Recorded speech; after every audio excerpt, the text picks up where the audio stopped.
이에 다리우 왕이 조서를 내려 문서창고 곧 바벨론의 보물을 쌓아둔 보물전각에서 조사하게 하여 메데도 앙메다 궁성에서 한 두루마리를 찾았으니 거기에 기록하였으되 고레스 왕 원년에 조서를 내려 이르기를 예루살렘에 있는 하나님의 성전에 대하여 이르노니 이 성전 곧 제사 드리는 처소를 건축하되 지대를 견고히 쌓고 그 성전의 높이는 60규빗으로 너비도 60규빗으로 하고 큰 돌 3켜에 새 나무 1켜를 놓으라. 그 경비는 다 왕실에서 내리라. 또 느부갓네살이 예루살렘 성전에서 탈취하여 바벨론으로 옮겼던 하나님의 성전 금, 은 그릇들을 돌려보내어 예루살렘 성전에 가져다가 하나님의 성전 안 각기 제자리에 둘지니라 하였더라. 이제 유브라데강 건너편 총독 다뜨네와 스달 보스네와 너희 동관 유브라데강 건너편 아바삭 사람들은 그곳을 멀리하여 하나님의 성전 공사를 막지 말고 유다 총독과 장로들이 하나님의 이 성전을 제자리에 건축하게 하라.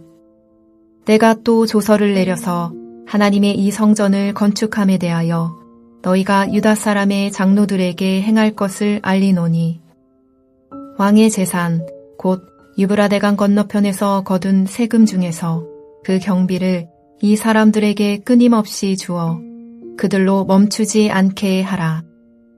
또 그들이 필요로 하는 것 곧 하늘의 하나님께 드릴 번제의 수송아지와 수량과 어린 양과 또 밀과 소금과 포도주와 기름을 예루살렘 제사장의 요구대로 어김없이 날마다 주어 그들이 하늘의 하나님께 향기로운 제물을 드려 왕과 왕자들의 생명을 위하여 기도하게 하라. 내가 또 명령을 내리노니 누구를 막론하고 이 명령을 변조하면 그의 집에서 들보를 빼내고 그를 그 위에 메어 달게 하고 그의 집은 이로 말미암아 거름덩이가 되게 하라. 만일 왕들이나 백성이 이 명령을 변조하고 손을 들어 예루살렘 하나님의 성전을 헐진대 그곳에 이름을 두신 하나님이 그들을 멸하시기를 원하노라. 나 다리우가 조서를 내렸노니 신속히 행할지어다 하였더라. 유브라데강 건너편의 총독인 다뜨네와 그 동료들이 보낸 서신에 대하여 다리오 왕은 조서를 내려 왕궁의 창고를 조사하도록 합니다. 고레스 왕의 칙령이 담긴 조서는 메데 나라의 앙메다라는 도시에 있는 왕궁에서 발견되었습니다. 조서의 내용을 보면 예루살렘 성전을 원래 제사 드리던 터에 재건하되 성전의 크기를 정해 놓았습니다. 이것은 성전이 무분별하게 세워지지 못하도록 한 조치로 보입니다. 그리고 성전 건축에 필요한 경비는 고레스 왕실이 감당할 것이고 느부갓네살이 탈취한 성전 기물들은 예루살렘 성전으로 다시 돌려보내줄 것을 명령하고 있습니다.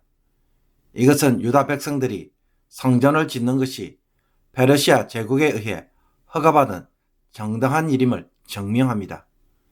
이에 다리오 왕은 다뜨네 일행들이 그 일을 방해함으로 하나님의 성전 공사를 막지 말고 성전을 지을 수 있도록 하라고 지시합니다.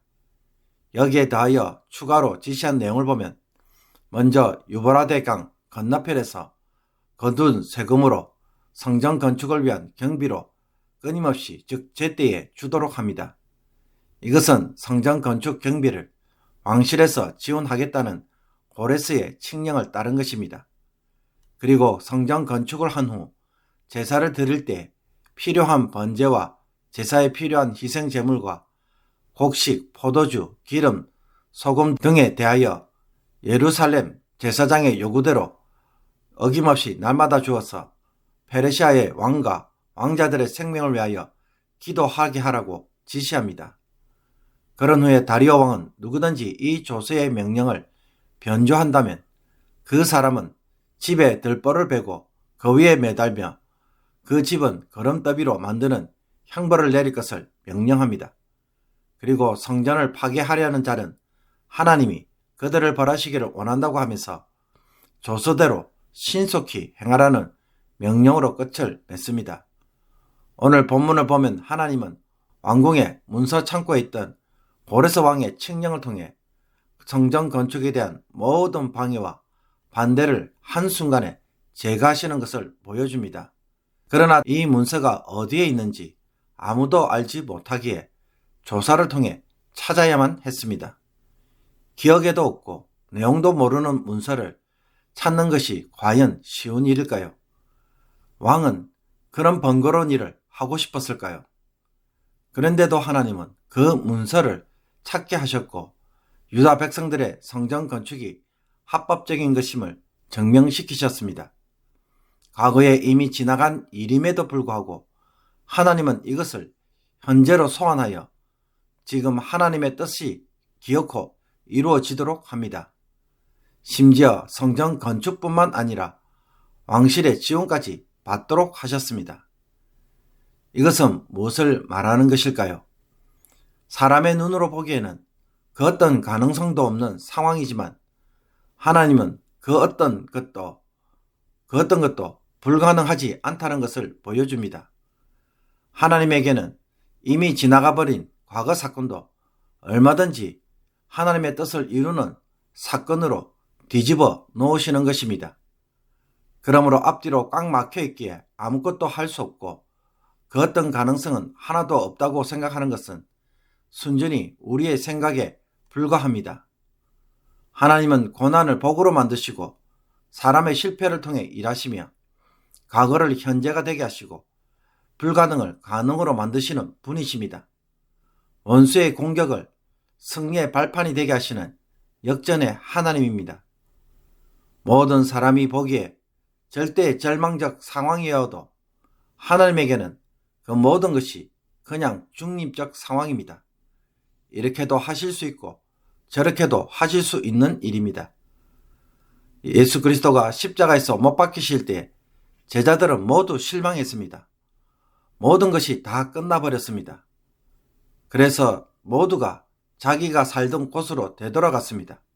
그러나 이 십자가의 죽음을 하나님은 어떤 사건으로 뒤집어 놓았습니까?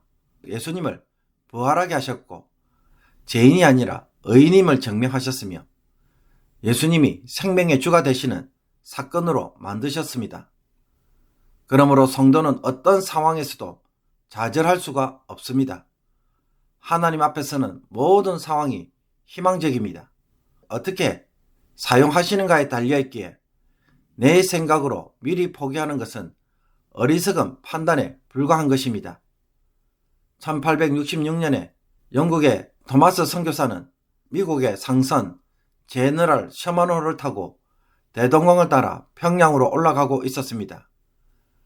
그러나 당시 조선 정부는 천주교 박해가 한참이었고 외국인의 출입을 엄격히 금지하고 있었습니다. 조선의 문호를 개방하도록 하기 위해 평양에 접근하자 평양감사 박주수가 교섭을 시도했지만 서로 의사소통이 되지 않고 오해가 생겨나므로 조선군과 평양 주민들이 배를 공격하였습니다. 대동강에서 제너럴 셔먼호가 불에 타서 침몰하게 됩니다. 당시에 선원으로 함께 온 토마스 선교사는 배에 불이 타오를 때 자신이 가지고 있던 성경을 강가 사람들에게 던지며 예수의 이름을 외쳤습니다. 그리고 강가로 헤엄쳐 나오면서 조선인 병사와 주민들에게 성경을 건네준 후 그 자리에서 순교했습니다. 너무나도 어이없이 끝나버린 선교였습니다. 그러나 그때 성경을 받은 사람들 중에 박충건이라는 사람이 있었습니다. 이 사람은 그때 받은 성경책을 집에 벽지로 붙였습니다. 훗날 평양에 복음이 전해지고 선교사들이 그 집을 방문했을 때 한문 성경 구절을 보고는 깜짝 놀라워하면서 이 글이 바로 예수님의 말씀이라고 전하자 박충건은 이 사실을 알고 기독교로 개종했습니다. 26세의 나이로 토마스 선교사는 복음 한번 전하지 못하고 성경책을 던져준 것에 불과했지만 그 책을 통해 하나님은 박충건을 평양 최초의 신자 중에 한 명이 되게 하신 것입니다. 그러므로 하나님은 모든 것을 우리를 위한 은혜의 사건으로 얼마든지 만드실 수 있는 분입니다. 이 은혜를 누리려면 우리는 어떻게 해야 하겠습니까? 우리가 하나님을 향하여 뜻을 세우고 순종할 때입니다. 포기하지 않고 끝까지 순종하면 우리를 둘러싸는 상황을 은혜로 바꾸시는 것입니다. 그러니 문제로 인해 눈이 멀어지는 자들이 아니라 문제를 주관하시는 하나님으로 인해 항상 소망 속에서 믿음의 길을 걸어가는 성도가 되기를 주님의 이름으로 축복합니다. 기도드리겠습니다. 하나님 아버지, 그 어떤 어려운 상황도 얼마든지 변화시켜 복과 은혜로 성공으로 원수를 부끄럽게 하실 수 있음을 알고 이 믿음 속에서 항상 순종하며 살아가게 하옵소서. 사람의 눈으로 보고 판단하는 것이 얼마나 성급하고 어리석은 일인지 이제서야 깨닫습니다.